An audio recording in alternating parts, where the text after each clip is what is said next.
Muy buenos días tengan todos ustedes, bienvenidos y bienvenidas a su programa Entre Páginas y Letras Podcast. Un día más, el día de hoy estamos en vivo y tenemos el gusto de compartirles este nuevo programa con un tema que es sobre un libro muy interesante que se presentó ya el mes pasado.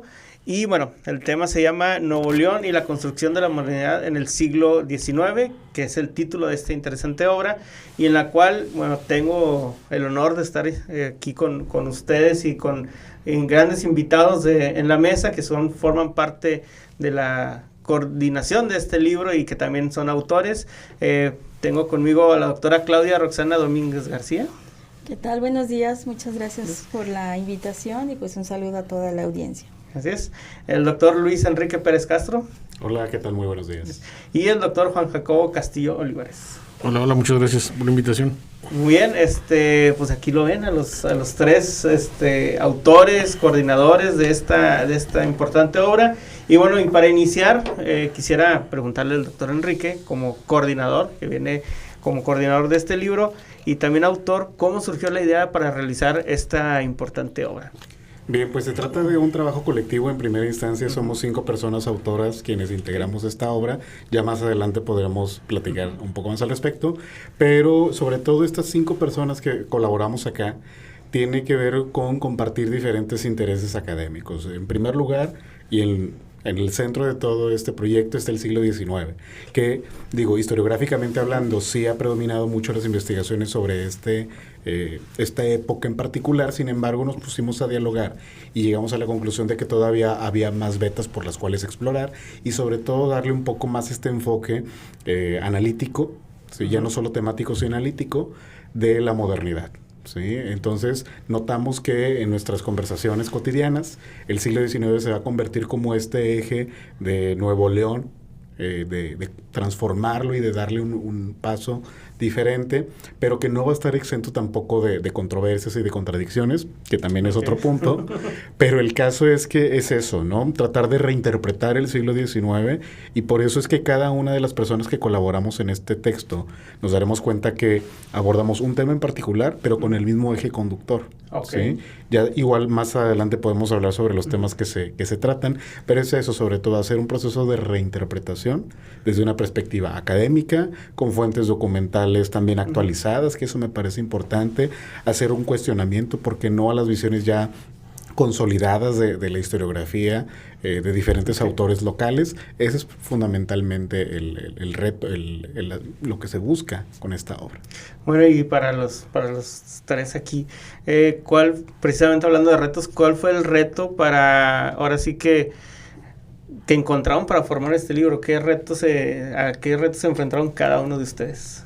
No sé, doctora Claudia, si quiere. Bueno, pues creo que como menciona el doctor Enrique, pues la mayoría ya habíamos trabajado pues de hecho en nuestras tesis de grado, de maestría, de doctorado, estos trabajos. Entonces, digamos, ya había como un manejo de los temas, de las fuentes.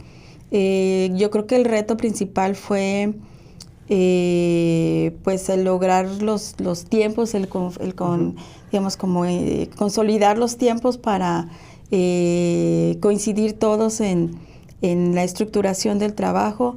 Fuera de eso, creo que pues como ya eran temas que habíamos trabajado y además pues llevamos una buena relación, entonces no hubo así como tanto problema.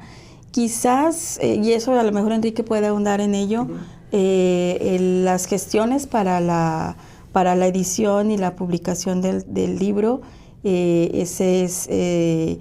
podría ser, digamos, como uno de los retos importantes. Y bueno, el que llevó a cabo este proceso, pues puede ahondar un poquito más en ello, ¿no? Ok, y antes de pasar con esa parte, doctor Enrique, quisiera saber un reto más que nada. Ok, ustedes ya habían escrito sobre estos temas, ya tenían noción, pero en cuestión de investigación, que a lo mejor esa parte de actualizar sus investigaciones, ¿qué retos encontraron en la parte de investigación, de actualizar?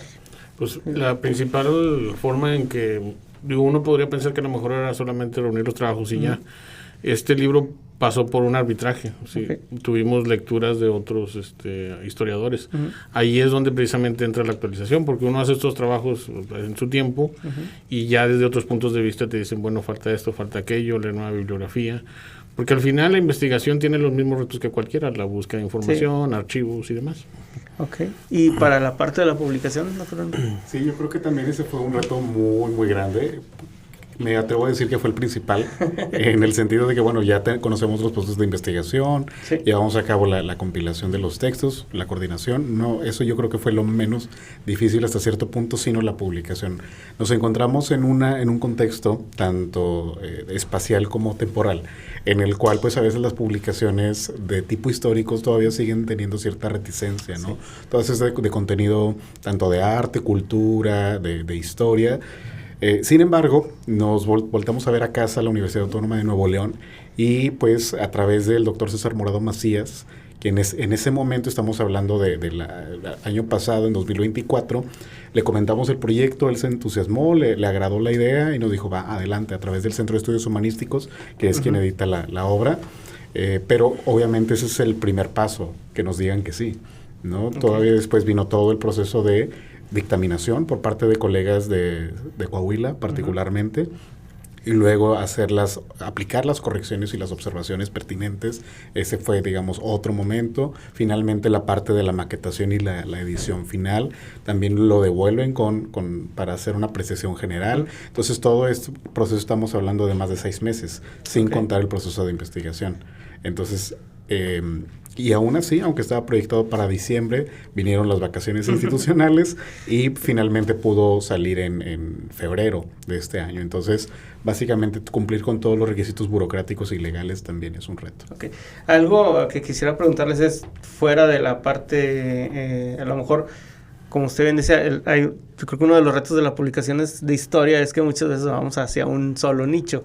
Este libro ¿se puede leer por cualquier persona? No sé qué nos puedan comentar sobre eso. Si es otro de los retos, ¿no? Que la gente lo lea. No sé cómo lo vean ustedes. Pues bueno, considero que de hecho ese fue también como uno de los objetivos que nos planteamos como grupo, como el grupo pues que colaboró en la elaboración de este texto. El llevar, digamos, estas reinterpretaciones, estas fuentes o estas nuevas fuentes, las críticas que se pudieran hacer, los nuevos temas también que se abordan, porque por ejemplo en el caso de la prensa, pues creo que hay muy pocas obras que se dedican a hablar sobre la prensa del siglo XIX, que es de autoría de la maestra Miriam. Nos preocupó mucho que fuera con un lenguaje sencillo, un lenguaje que pudiera ser accesible a todo público.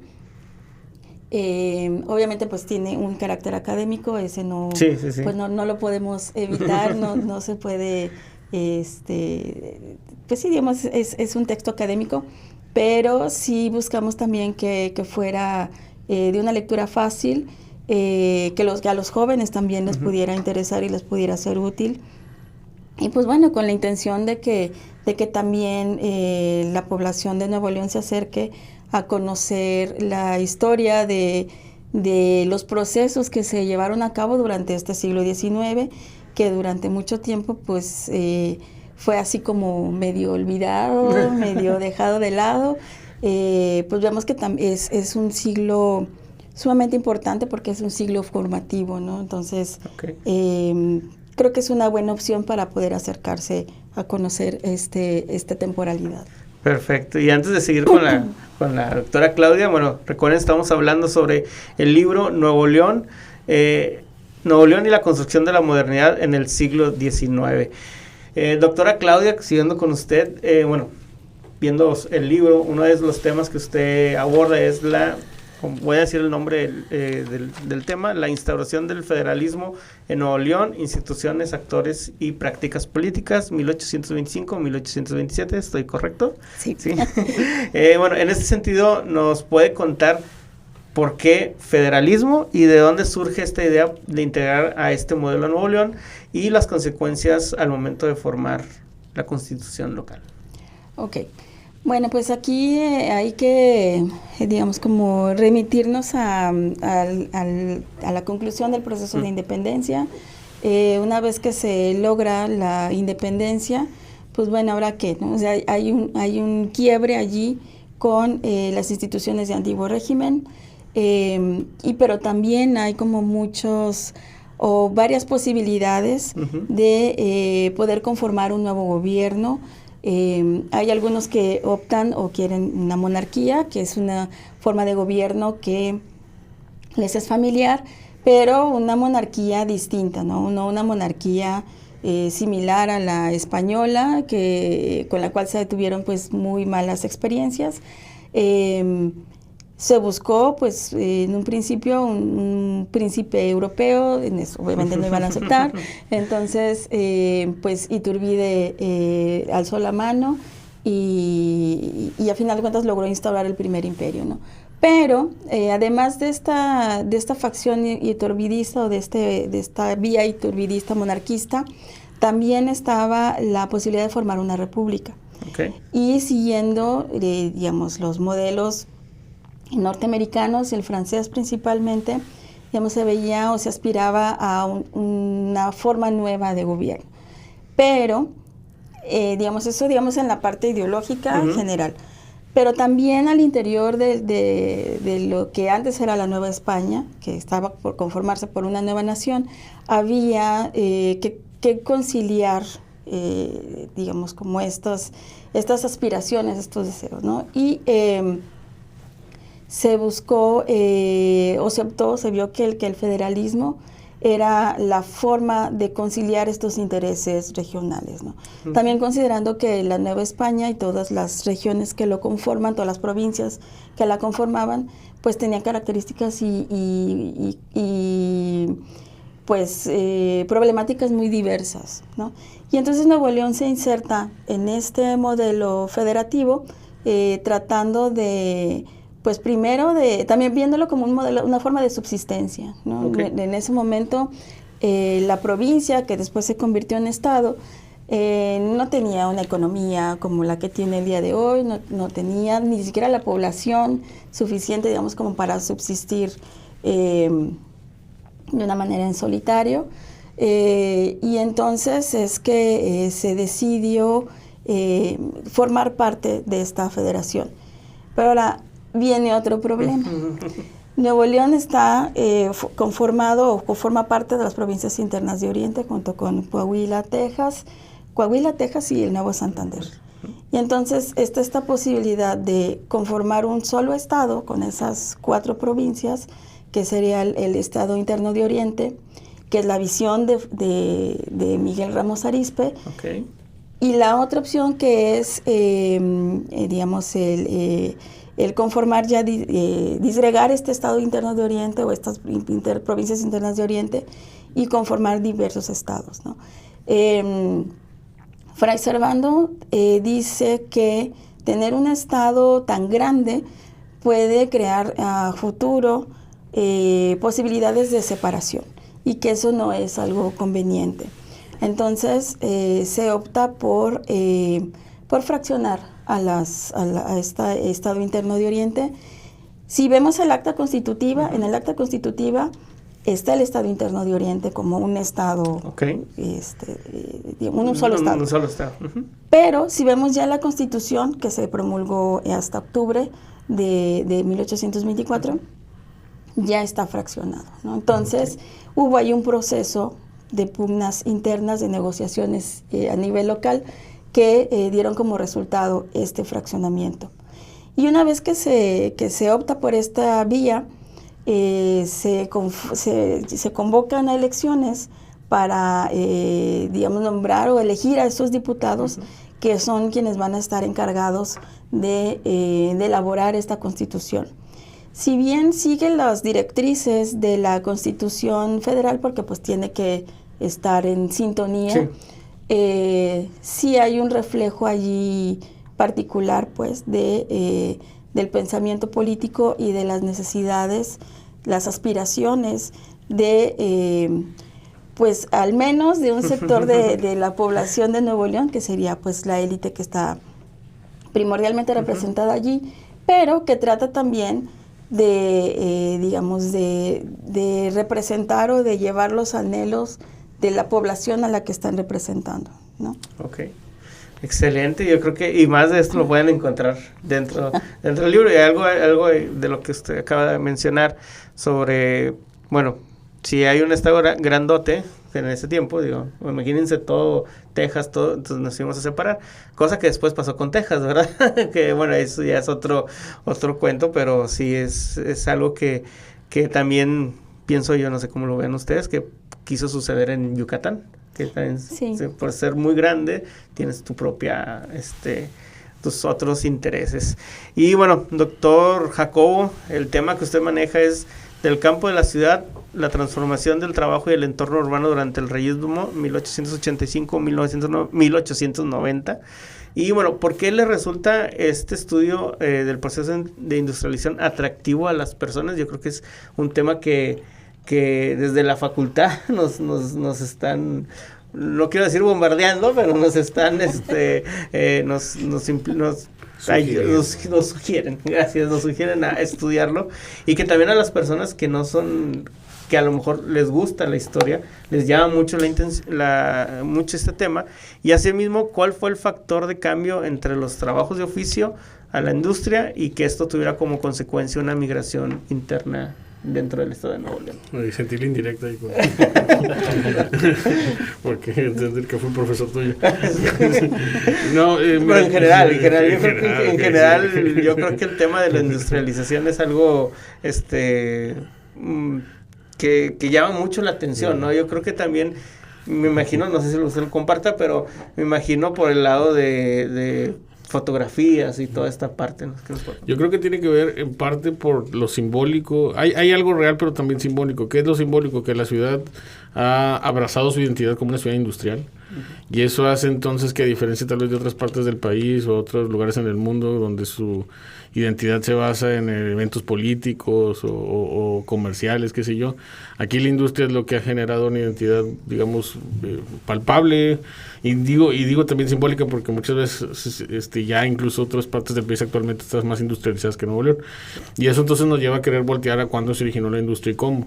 Mira, el eje del libro es lo moderno, ¿sí? Y así como los compañeros hablan sobre política, sobre prensa, sobre aspectos militares, mi aportación es desde la industria, cómo la industria va a transformar a la ciudad en algo distinto a lo que era.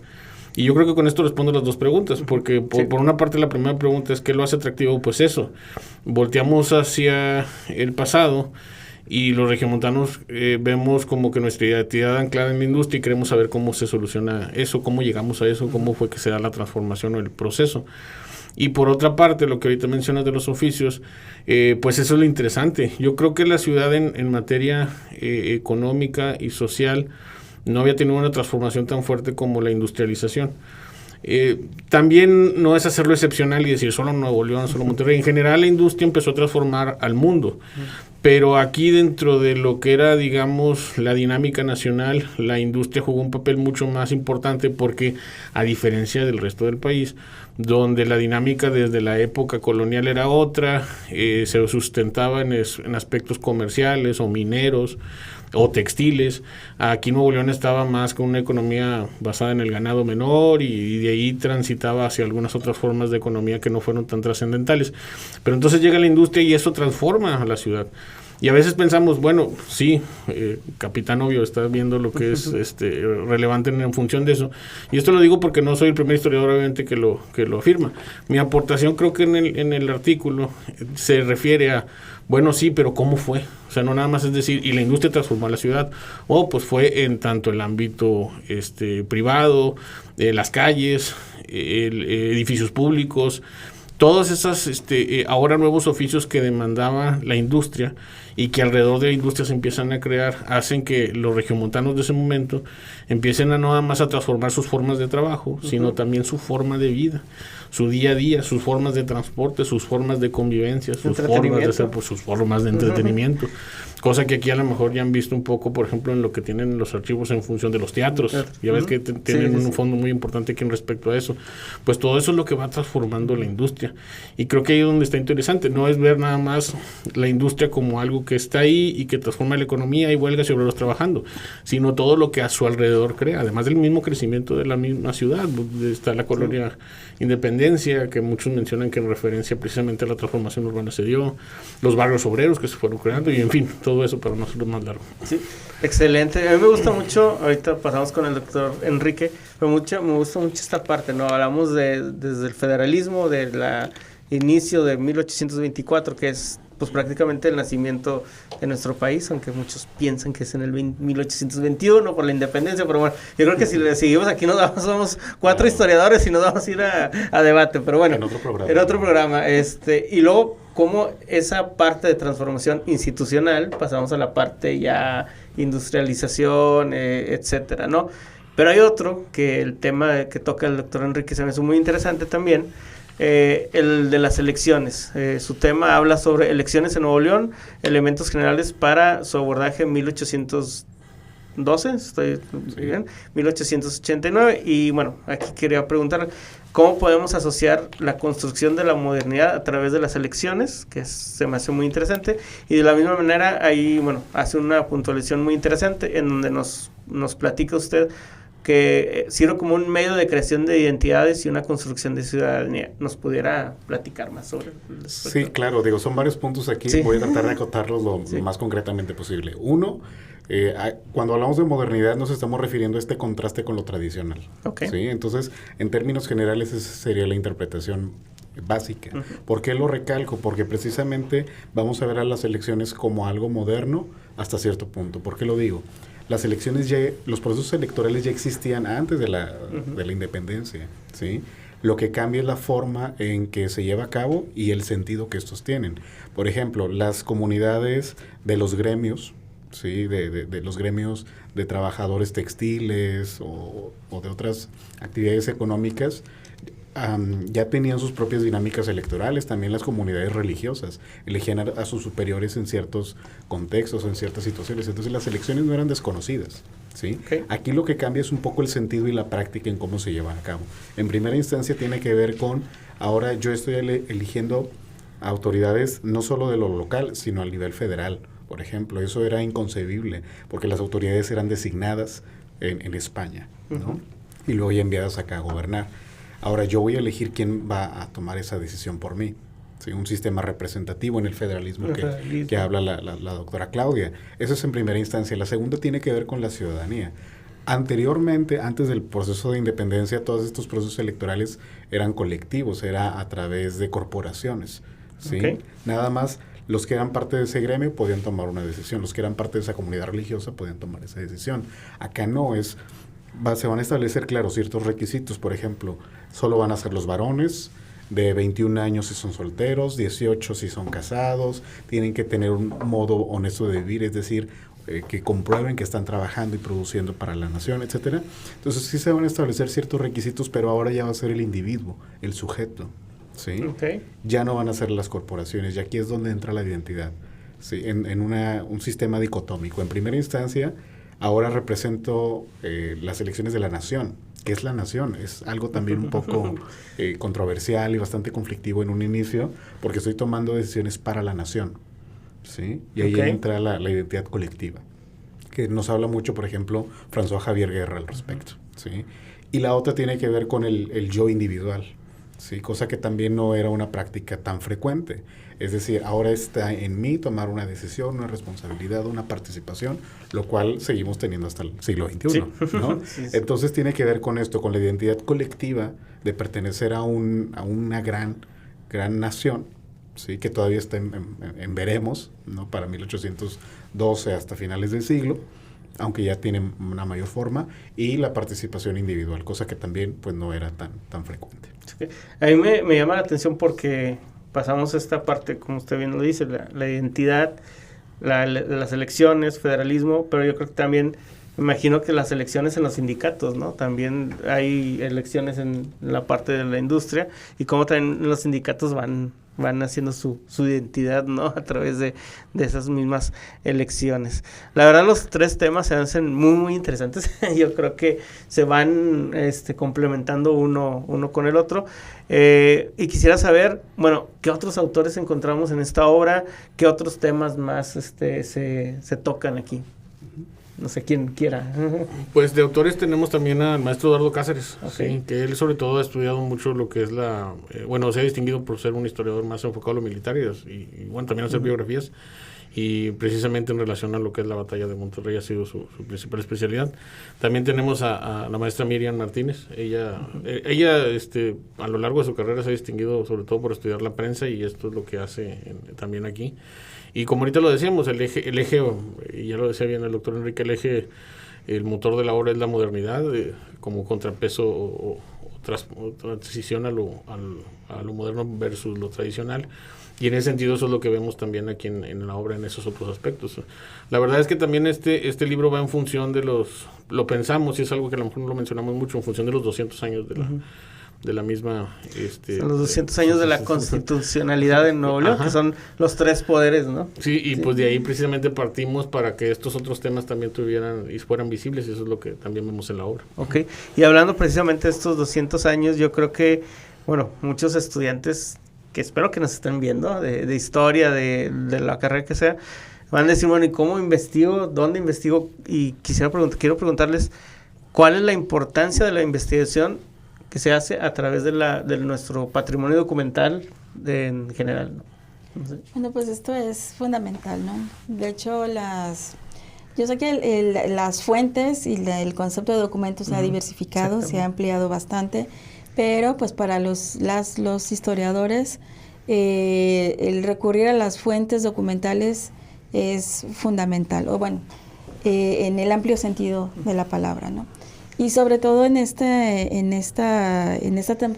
temporalidades que pareciera como que nos quedamos casi siempre con las versiones que ya sabemos, ¿no? Que dicen, bueno, es que si ya está escrito, si ya está dicho, pues ¿qué más se puede decir sobre el proceso de independencia, sobre el proceso de industrialización, sobre elecciones, etcétera, ¿no?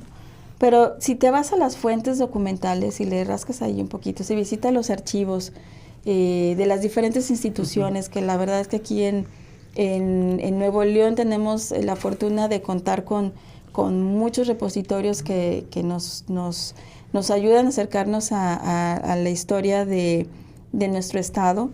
Podemos encontrar cosas con nuevas miradas, con nuevos ojos, con nuevas metodologías, con una nueva construcción teórica que nos ayude a cuestionar de manera distinta a los documentos, ¿no? Entonces, siempre hay algo, hay algo que aportar, ¿no? Aunque digan, no, es que eso ya se ha trabajado mucho, pues sí, a lo mejor el proceso político, ¿no? Pero ¿qué pasa con la economía durante la independencia, por ejemplo, ¿no? ¿Qué pasa con otros actores sociales, como las mujeres, como las infancias?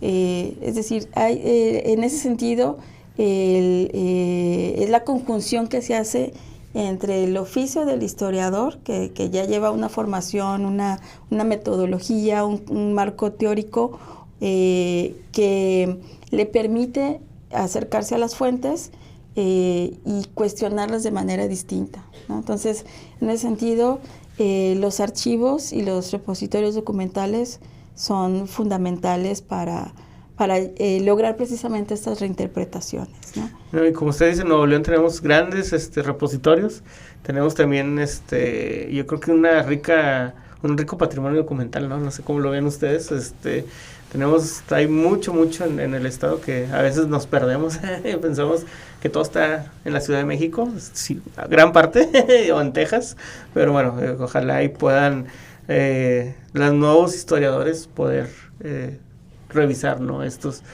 nuevos repositorios. Y bueno, ya casi estamos al final del programa. ¿Y dónde podemos encontrar la obra? Ya estamos hablando mucho del libro, lo estamos comentando, pero bueno, una cosa importante es ¿dónde lo podemos encontrar? Bien. No, el que ustedes quieran. Bueno, sí, no, por una parte, ahorita el libro lo tenemos en línea, en la página precisamente del Centro de Investigación, que es el Centro de Estudios Humanísticos de la Universidad. Ahí poniendo el nombre del libro pueden encontrarlo, si no, por ahí les subimos ahorita el link. Sí. Y por ahí, bueno, no tenemos un tiraje muy grande, pero lo tenemos en las principales bibliotecas de aquí de la ciudad, que lo que le quería poner, que el maestro que nos ilustrara más eso. Claro, sí, es que me tocó repartirlo. Okay. Ahí estuve. Es que es la chamba a veces del editor, de todo, ¿no? Es salir a entregarlo como panfletito. Ahora sí, claro que sí. Sí, lo podemos ubicar en algunas bibliotecas clave, por ejemplo, en la Universidad Autónoma de Nuevo León, en la Facultad de Filosofía y Letras, en la Capilla Alfonsina, en la Biblioteca Central Raúl Rangel Frías. También en la Biblioteca del Museo de Historia Mexicana, ahí la colega Blanca Muñoz. Saludos si nos está viendo. Nos hizo favor de recibir también un ejemplar y se lo agradecemos mucho también. Uno que nos solicitó el municipio de Santiago, otro para la gente que nos ve fuera de la ciudad en Saltillo, en la Facultad de Ciencias Sociales, también nos recibieron uno en la biblioteca de la Universidad de Monterrey y ahora también traemos un ejemplar para el archivo judicial, para que lo tengan también en su biblioteca. Sí, aquí lo van a poder consultar. Entonces, no, pues excelente, yo creo que es un trabajo muy, muy importante y qué bueno que se están, pues que de la historia de Nuevo León sigue escribiendo, no nos quedemos estancados y pues animar también a que este libro sirva también para animar a los nuevos investigadores, ¿no? Que a lo mejor a veces le piensan mucho y qué podemos escribir, ya está escrito, no, hay muchas cosas que a lo mejor es el mismo tema, pero profundizar, ¿no? En eso, en este mismo periodo. Muy bien, pues bueno, un último mensaje que nos quieran dar cada uno. Sí, claro. Pues nada, agradecer primero el espacio, a las instituciones también que nos apoyaron para que esta obra exista, el lograr,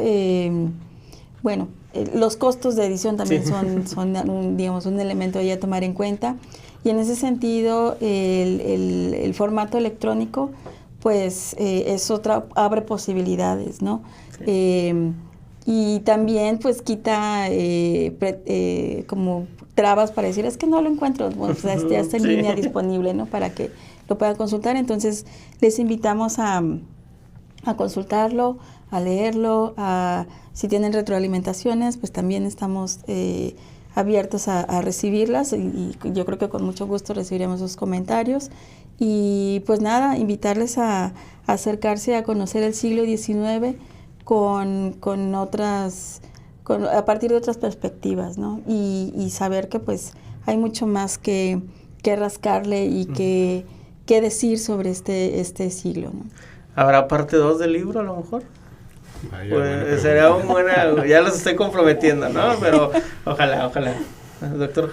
Pues sí, igual agradecer primero la invitación para poder difundirlo y que la gente lo conozca, y bueno, ahorita por lo que decía sobre todo que sirva de inspiración, pues en este caso también hago aquí el agradecimiento que te doy, pero también hacer precisamente visible el archivo aquí en el cual tú trabajas, que tiene mucho que poder hacerse. Digo, lo mencioné en el sentido de que pues, este es un trabajo de investigación donde nos basamos en fuentes originales y documentales, y lo que ustedes tienen aquí en el Poder Judicial es bastante interesante y que puede resultar en muchas investigaciones, así que bueno, el ejemplo de lo que aquí se hace también se puede lograr en el fondo que ustedes tienen. Muchas gracias, doctor Enrique. Bien, nuevamente el agradecimiento, digo, eso no es fundamental acá, porque es eso, no nada más dejar el libro en nuestro cajón, nuestro librero, sino también difundirlo, explorarlo, reinterpretarlo y hacer un cuestionamiento. Como decía la doctora Claudia, está abierta las puertas para hacer una crítica hacia ello. Próximamente saldrá un par de reseñas sobre el texto, donde se puede consultar con mayor detalle y obviamente invitarles al libro. Esta no es la obra definitiva sobre el siglo XIX, obviamente. Ahorita no puedo comprometer a mis colegas a escribir un nuevo texto, pero valdría la pena, porque bien decíamos, hay otros temas por explorar y de reinterpretar, a lo mejor unos que parecen agotados, pero todavía no. Y también estamos haciendo la iniciativa de trabajar ahora sobre el siglo XX, ¿no? Que también es un siglo ahí medio disperso en ese sentido, pero también muy interesante, muy complejo, y todo sobre todo a través de la consulta de estas fuentes documentales que tenemos acá, y la reinterpretación tanto historiográfica como teórica de estos temas. Eso sería lo fundamental. Perfecto, no, pues no queda más que agradecerles a los tres por traernos este libro, platicar esta obra, y bueno, ojalá y lo puedan consultar todos, ¿no? Y bueno, gracias a todos por sintonizarnos. Esto fue su podcast Entre Páginas y Letras. Nos pueden encontrar en las redes sociales de la Dirección de Archivo Judicial, como justamente Dirección de Archivo Judicial, todo pegado, estamos en Facebook, Instagram, Threads, X, o antes Twitter, y también estamos en TikTok como Dirección Archivo Judicial, y en YouTube, donde van a poder encontrar este programa y todos los de la temporada 2025 que hemos estado reproduciendo. Ahí también pueden encontrar sobre, no nada más historia, pueden encontrar sobre servicios que da la Dirección de Archivo Judicial, servicios que da el Poder Judicial. Entonces los invitamos a que consulten también nuestras redes sociales y la página de YouTube. Esto fue Entre Páginas y Letras. Nos vemos el próximo miércoles.